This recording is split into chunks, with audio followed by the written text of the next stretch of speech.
Komi sees Najimi gently touching her cheek at school. She decides to do the same for Tadano.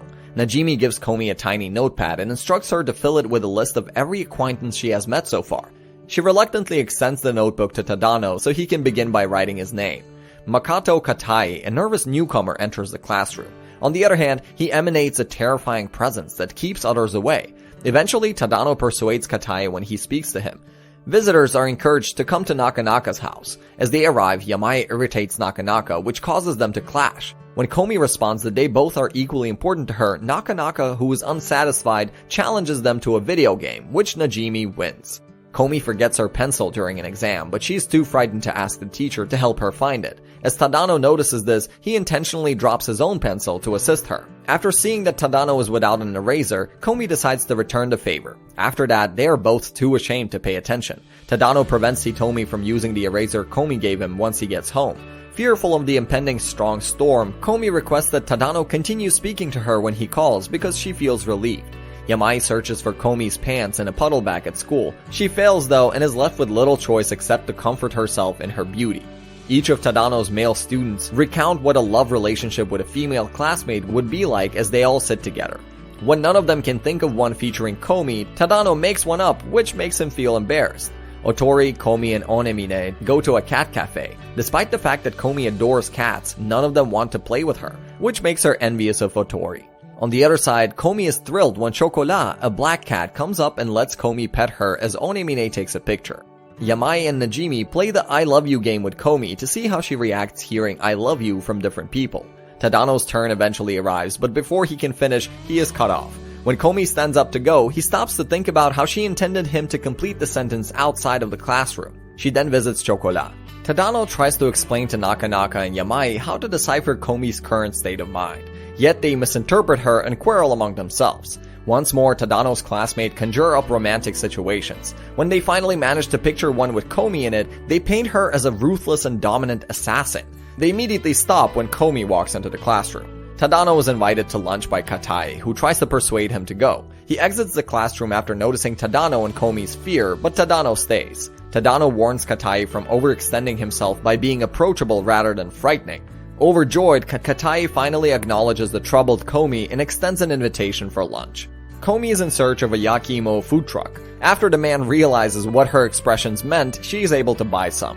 Tadano, in contrast, shudders as he remembers dancing with Komi at the culture fair while decked out as a maid. He leaves the house because he believes he is totally out of her league. When he next encounters Komi, she gives him Yakimo to take home. She agrees to Tadano's invitation to spend her winter vacation with him. Komi reads a note from Najimi on Christmas Eve, daring her to buy gifts for each of her friends, which makes her apprehensive. She journeys beside Shosuke. Najimi challenges them to find Komi the best gift at the mall while everyone is still waiting. Tadano offers that he get her a sizable black cat plushie as they are unable to decide. They arrive at Komi's house later that day and present her with the plushie as a combined Christmas and birthday present as she was born on December 25. Nearly everyone jostles for the best seat as they enter. Komi, on the other hand, decides to sit next to Tadano. After that, they plan the king game, in which each player is handed a stick with a number printed on it, and the king has the power to direct one number to take action towards another. While they are having fun, Najimi commands Komi to dress as Santa Claus, and Komi's mother challenges Tadano to kiss Shinobino while Komi is watching closely. When Komi is ready to rule, she issues the directive that everyone continue to be her friends. Once they go, Komi cuddles her new plushie while sending a Merry Christmas message to all her friends. Along with Komi, Tadano and Najimi build a snowman. Tadano builds a small snowman before assisting his friends in building a much larger one. So Komi builds her own snowman and places it next to Tadano's. Tadano and his friends battle some elementary school students with snowballs, with Komi's reluctant help. Tadano's team rapidly eliminates the kids, but Yamai betrays her remaining colleagues by abandoning Komi. Komi is therefore held in high regard by the children. Yukio's home is where Komi and her family spend New Year's Eve. Akira teaches Komi how to play the Hanafuda, and Komi is overjoyed to see him. On the other hand, Yuiko shows up and bets with Akira, beating her and taking her money for the new year. Komi then exacts revenge on Akira. On New Year's Day, Komi visits a shrine with her grandma. Komi answers Yuiko's question about her wish from the previous year coming true as they are praying. After learning that one of Yuiko's friends will be unavailable, Komi joins Inaka at the stand. Later, Komi thanks Inaka for helping and wishes them luck for the coming year. All of Najimi and Tadano's friends are invited to the shrine. Except for Komi, who stays behind with Tadano, everyone rushes inside as soon as they get there. After having their fortunes read, Komi learns she has had luck this year. Katai gathers the nerve to extend an invitation to Tadano to a skating rink. He is shocked to see Komi there as well when he goes to meet Tadano. Tadano recognizes right away that Komi and Katai lack skating abilities. He feels too humiliated to attempt to first instruct Komi. As the puzzled Komi watches, Tadano then switches to Katai and after preventing him from falling, guides him by holding his hand. Tadano has a fever and is confined to his bed. He makes an effort to speak with Najimi but ends up speaking with Komi. He is shocked to see Komi arrive at his house after hearing the doorbell. Although she offers to prepare food for him, she makes a fool of herself by spoon-feeding him. When Komi approaches to hold Tadano's hand after noticing that he has slept off, Najimi arrives and interrupts her. Komi writes them a letter because she wants to know if Najimi observed her holding Tadano's hand. Yet she feels humiliated. When Komi presents the letter to Najimi, Tadano asks what she did after he phoned her, which causes her to run away. Najimi answers this question by saying that Komi was taking his pulse. In the restroom, Komi feels even more ashamed. The first time a narcissist named Shisuto Naruse tries to approach Komi, their classmates stop him. When he nervously exits the room, Komi hands him his filthy handkerchief. She runs away when he requests for her contact information because he is happy. But he switches to sending Tadano selfies instead.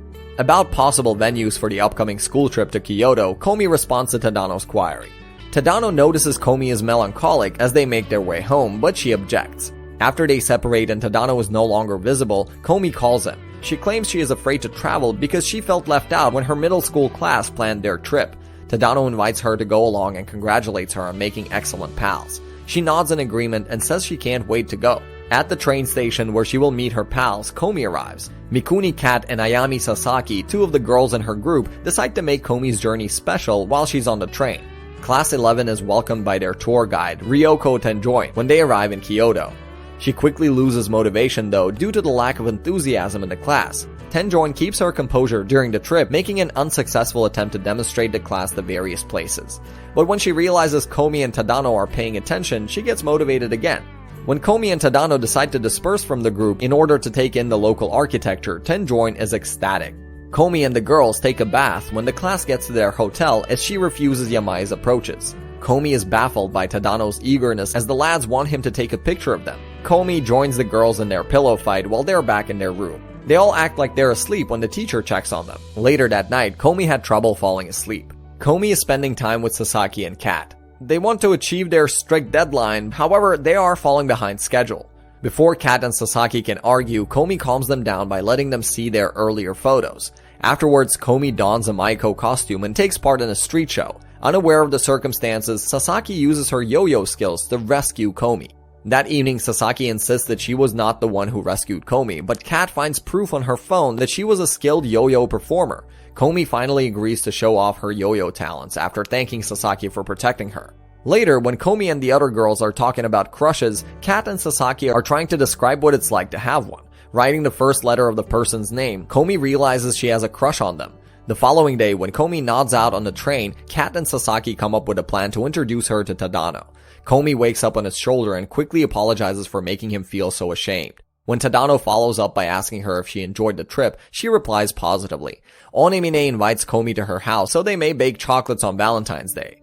Along with the younger siblings of Otori and Onemine, she makes a chocolate cake. While they wait, the children coerce Komi into speaking and plead with her to speak more clearly, to which she accedes. Komi returns the chocolate she baked after receiving it from her classmates. While Komi feels bad for not being able to, Katai is able to give Tadano his. Hitomi tries to cheer up Tadano as he returns home dejected because he hasn't received any more chocolate.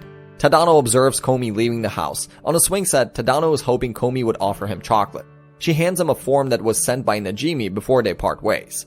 Komi feels forced to go back and shout his name, which causes Tadano to worry if Komi despises him.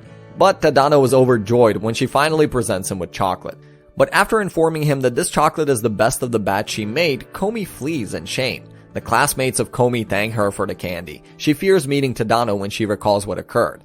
Komi notices a tiny tear in one of her stockings during class. Yamai ultimately provides her a new pair in the restroom, and Komi thanks her. Tadano, who is bewildered after spotting Komi's bare legs, unintentionally peeks up Yamai's skirt as she flees as Komi pursues her. Akako Onigashima, who is typically outgoing and vivacious, gets more irate when things don't go her way. She approaches her breaking point when her earphones get tangled, but Komi helps her out. The two then decide to go to the batting cage together, solidifying their bond. Amami Sato is a nice and collected young woman who struggles to say no to requests. Yet after talking to Komi and Tadano, she eventually learns how to seek for assistance herself. They therefore help Sato every morning while she cleans the classroom. After they are unable to agree on how to solve a shogi problem that Kat suggests, Komi and Tadano engage in their first altercation. However, Tadano apologizes to Komi, who accepts smugly after Najimi makes them aware of their displeasure. Tadano considers what to get Komi at home for White Day. He asks for help from Hitomi, but she thinks his gift is for a guy as he only got Katai's chocolate. Tadano answers apprehensively when Hitomi asks him if he likes that person. She follows him into a shopping center. Later, when Tadano visits Komi, Shuko welcomes him and introduces him to Masayoshi. But when Komi gets there, she hurriedly orders her father out of her room and cleans it. The hand cream that Tadano later presents Komi as a gift makes Komi very happy. The cream is applied to Komi's hands after Tadano has left. In a game played at school, Komi and her classmates try to knock their opponent's erasers off a desk with their own. After Najimi injures their finger, Komi is in the process of ousting Najimi. Komi and Tadano discuss their upcoming second year after school, but Najimi interrupts them. Komi wishes Tadano a prosperous year on their first day as second years. And that concludes our recap for today.